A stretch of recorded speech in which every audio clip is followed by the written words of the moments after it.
प्यारे बच्चों, आज मैं फिर आपके लिए मनोरंजक चैप्टर 1 संख्या पद्धति प्रश्नावली 1 भी लेकर आया।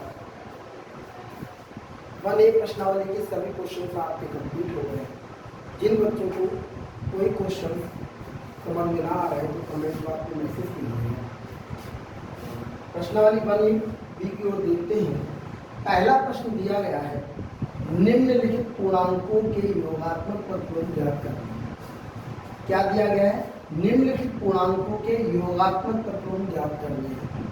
तो इसमें प्रश्नावली 1A में ही हम आपको समझा चुके हैं कि योगात्मक प्रतिलोम क्या होता है। किसी भी संख्या का योगात्मक प्रतिलोम अगर में ज्ञात करना होता है तो उसमें माइनस लगा दिया है। क्या लगा दिया जाता है? सीधी सरल भाषा में आप समझें, विस्तार रूप से यहाँ पे भी नहीं समझा सकते हैं। तो कहा गया योगात्मक प्रतिलोम। योगात्मक प्रतिलोम है क्या? जैसे मैंने आपको समझाया है कि ए का योगात्मक प्रतिलोम अगर निकालते हैं तो माइनस ए होता है।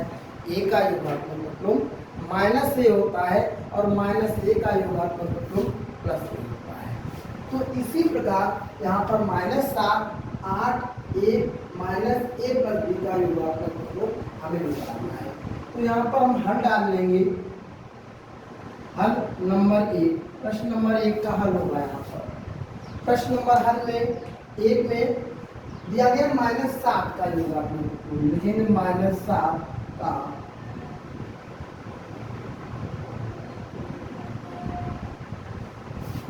योगात्मक प्रतिलोम। -7 का योगात्मक प्रतिलोम कितना बेटा?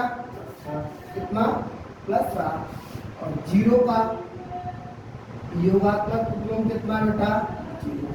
0 का योगात्मक प्रतिलोम 0 ही होता है, क्योंकि 0 ना प्लस में होता है ना माइनस में होता है। 1 का योगात्मक प्रतिलोम -1 और -a प्लस b का योगात्मक प्रतिलोम कितना होता है बेटा? a प्लस, इसमें पहले माइनस लगा हुआ है, माइनस हट जाएगा। प्रश्न नंबर 1 में योगात्मक प्रतिलोम पूछा गया है, जिसमें -7 का योगात्मक प्रतिलोम 7 है, 0 का योगात्मक प्रतिलोम 0 होगा और 1 का योगात्मक प्रतिलोम -1 होगा, -a प्लस b का योगात्मक प्रतिलोम a प्लस b होगा। सभी को अच्छे से प्रश्न नंबर 1 समझ में आया होगा। प्रश्न नंबर 2 की ओर चलते हैं। प्रश्न नंबर 2 क्या है? वितरण नियम से 15 × 12 का मान ज्ञात करना है। किस नियम से? वितरण नियम से। वितरण नियम में संकेत दिया है इन्होंने 15 × 12 बराबर 15 × 30 + 2। इन्होंने संकेत भी दिया है। तो प्रश्न नंबर 2 को हल करते हैं। प्रश्न नंबर 2, तो इसमें वितरण नियम लागू करना है बेटा। कौन सा नियम? वितरण नियम। तो 15 × 32 बराबर 15 में गुणे 30 + 2।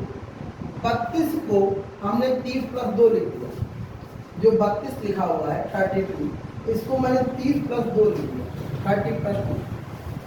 अब करना क्या है? 15 किसमें मल्टीप्लाई मीन्स 15 × 30, प्लस का साइन बेटा प्लस लगेगा, 15 × 2, 15 का 30 में मल्टीप्लाई करेंगे, 15 × 3 = 45 और 15 × 2 = 30, इसका योग करेंगे तो 400। प्रश्न नंबर 2, 15 × 32 बराबर 15 × 30 + 2 दिया गया है। तो 15 का पहले मैंने क्या किया? 15 का 30 के साथ गुणा, 15 का 30 के साथ मल्टीप्लाई, प्लस का साइन प्लस लगाया, 15 का 2 के साथ मल्टीप्लाई, तो 15 × 3 = 45, 0 था 0 लगा दिया, 15 × 2 = 30 और 450 को 30 को जोड़ दिया 480। ये प्रश्न नंबर 2 आपका हो गया। सभी को अच्छे से समझ में आया हो। प्रश्न नंबर 3 की ओर चलते हैं। प्रश्न नंबर 3 है, धन पूर्णांकों में एक उदाहरण सहित दर्शाइए कि योग की संक्रिया पर योग का वितरण नियम असत्य है। धन पूर्णांक लेने हैं, इसमें एक उदाहरण लेना है। उदाहरण की सहायता से हमें बताना है कि योग की संक्रिया पर योग का वितरण नियम असत्य है। जी हमको समझा। एग्जाम्पल ले लेते हैं। प्रश्न नंबर 3 मान लेते हैं कि माना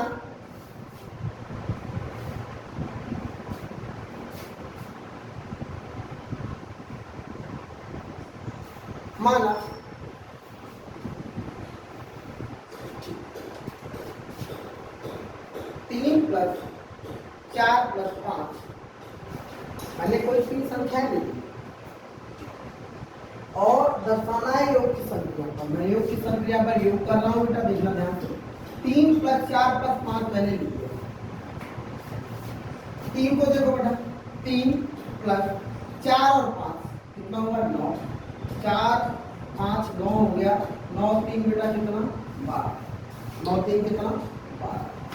अब इसके बाद यदि इसको वितरण नियम करते हैं,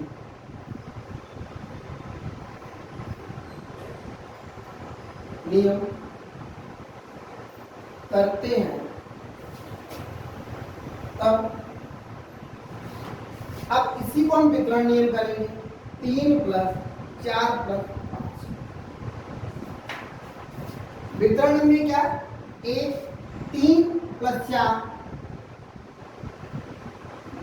प्लस का साइन 3 प्लस 5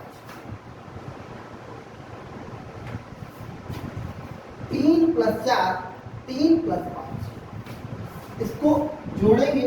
3 और 4 बेटा कितना 7। 3 और 5 कितना 8। टोटल बेटा कितना 15। टोटल कितना 15। मीन्स कह सकते हैं कि 3 plus 4 plus 5 not equal to ये चीज है 12। इसका योग कितना है 12 और इसको वितरण नियम से लेते हैं तो इसके बराबर क्या होगा, ये सत्य नहीं होगा। इसके बराबर इसके बराबर। अगर इसमें वितरण नियम जो हम लागू कर देंगे, कौन सा नियम लागू कर देंगे, वितरण नियम लागू जो हम कर देंगे तो ये स्टेप इस स्टेप के बराबर नहीं होगी। तो लिखेंगे अर्थात अतः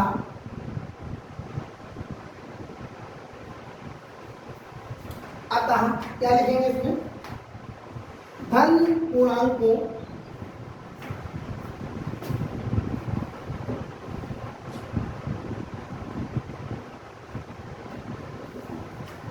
धन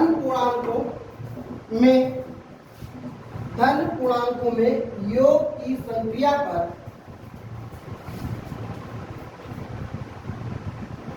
योग की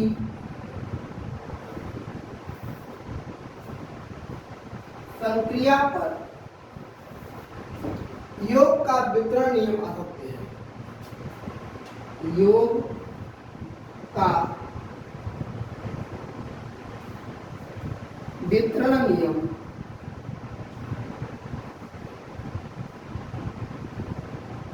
असत्य है। ये प्रश्न नंबर 3।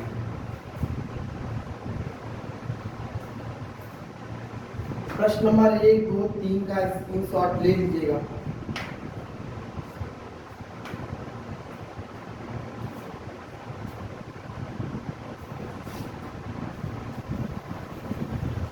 स्क्रीनशॉट ले लिया होगा। प्रश्न नंबर 4 की ओर चलते हैं।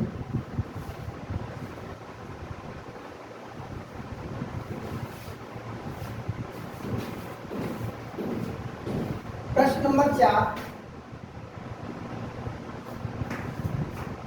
दर्शाइए कि पूर्णांकों में योगात्मक नियम अद्वितीय होता है।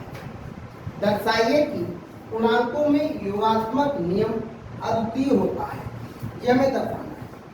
इसको कैसे दर्शाना, देखो मान लेते हैं कुछ देर के लिए कि एक पूर्णांक ए है और दूसरा पूर्णांक कोई बी है। मान लीजिए थोड़ी देर के लिए माना गणित एक ऐसा सब्जेक्ट है जिसमें मानकर ही सारा काम किया जाता है। मानते रहो करते रहो, मानते रहो करते रहो। माना एक क्या है पूर्णांक है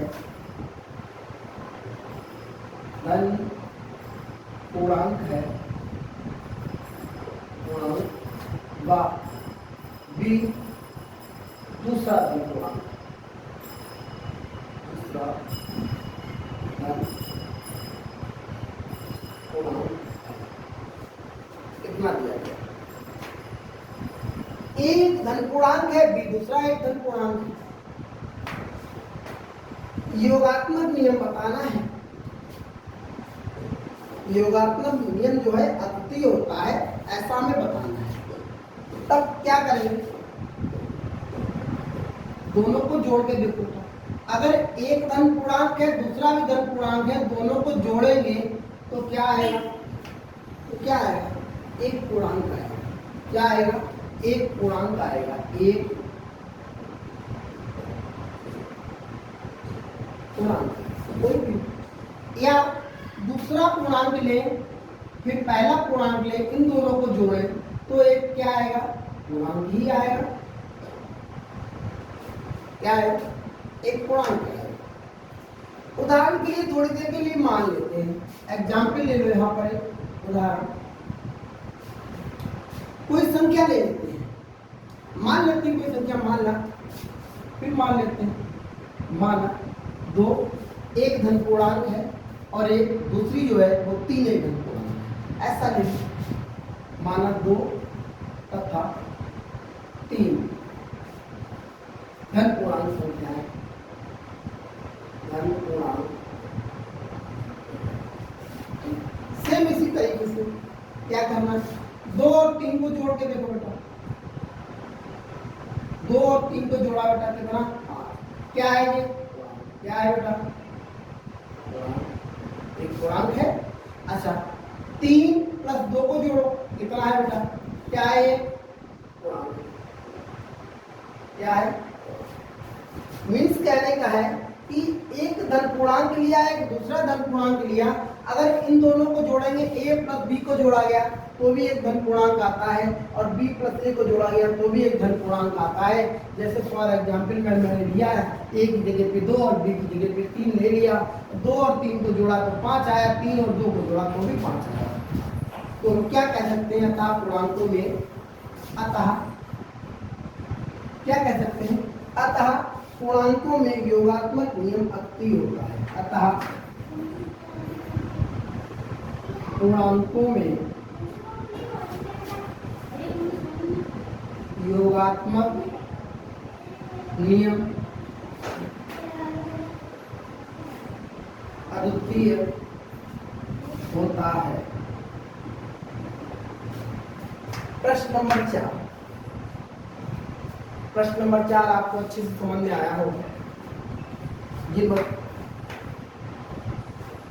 किसी भी क्वेश्चन में अगर कोई प्रॉब्लम या कोई समस्या अगर आपको नहीं आता है तो कमेंट में आपकी मैसेज करते रहिए, तो आपको अच्छे से समझाते रहेंगे। प्रश्न नंबर 5 की ओर चलते हैं।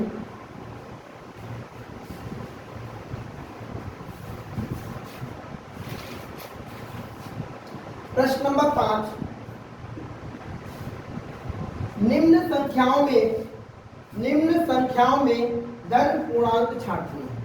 निम्न संख्याओं में धन पूर्णांक छांटिए। जो धन पूर्णांक सभी लोग जानते हैं। धन पूर्णांक की जो पॉजिटिव संख्याएं होती हैं वे सभी धन पूर्णांक संख्याएं कहलाती हैं। जो संख्याएं प्लस की, कैसी हो? प्लस की। जैसे यहाँ पर दिया गया है बेटा, यहाँ लिखेंगे धन पूर्णांक संख्याएं, ठीक है, धन पूर्णांक। अच्छा देखो ना, 8 - 6, 8 - 6 मीन्स 8 से 6 को जो घटाएंगे तो क्या आएगा? 2 आएगा। 2 कैसी संख्या होगी? प्लस की होगी, क्योंकि 8 बड़ा है, 6 माइनस का है, 8 प्लस का है, तो प्लस की वैल्यू बड़ी है तो 2 आएगा।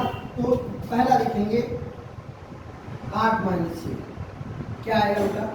8 - 6। दूसरा देखो 2 - 5, यहाँ 2 प्लस का है और 5 माइनस का है। माइनस की वैल्यू बड़ी है, जब इससे इसको घटाएंगे तो रिजल्ट भी माइनस का ही आएगा। इसको छोड़ देना है, क्योंकि हमें सारी संख्याएं धनात्मक लेनी है। 1 / 3।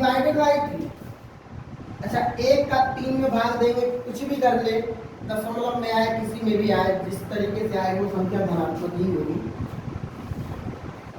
-3 गुणे -4। अच्छा देखो गुणा दिया, मल्टीप्लाई करना मीन्स गुणा दिया करना है -3 का -4 के साथ, -3 का गुणा -4 के साथ करना है। तो करेंगे, -3 का गुणा इन्होंने किया, -4 के साथ करना है, तो 4 3 12 आ जाएगा, माइनस माइनस का मल्टीप्लाई प्लस हो जाएगा, माइनस माइनस का मल्टीप्लाई क्या हो जाएगा, प्लस हो जाएगा। प्लस माइनस का गुणा माइनस होता है, प्लस प्लस का गुणा प्लस होता है, माइनस माइनस का गुणा प्लस होता है। ठीक, अब नेक्स्ट 8 डिवाइडेड बाई 2, 2 का 8 में भाग देंगे 4 आएगा, 4 कैसी संख्या प्लस की है, तो लिखेंगे 8 डिवाइडेड बाई, ये भी हो जाएगा बेटा।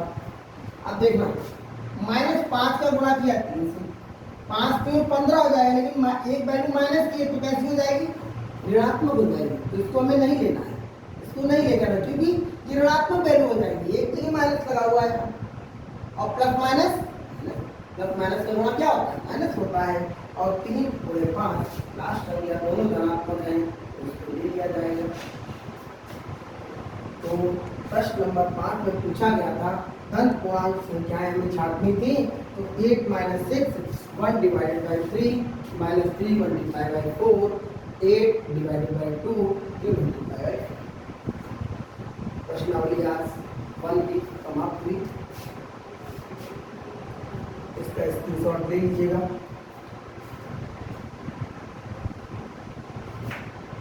काफी अच्छे से आपको समझ में आया होगा। जिन बच्चों को कोई क्वेश्चन में कोई डाउट हो तो आप कमेंट बॉक्स में मैसेज कीजिएगा, मैं आपको समझाने की कोशिश करूँगा। इसी नेक्स्ट अगले क्लास में एक्स्ट्रा क्लासेस वगैरह चलेंगी, उसमें आपको समझाने की कोशिश करूँगा। आप अच्छे से समझिए इसे और अच्छे से पढ़िए, कंटिन्यू हमारी क्लास में आप आइए, सब्सक्राइब कीजिए, लाइक कीजिए और अपने दोस्तों के साथ शेयर कीजिए। अधिक से अधिक जितना शेयर करेंगे तो आपके दोस्त हमारे चैनल में अधिक से अधिक आएंगे और उन्हें मैं अच्छे से अच्छे समझाने की कोशिश करूँगा।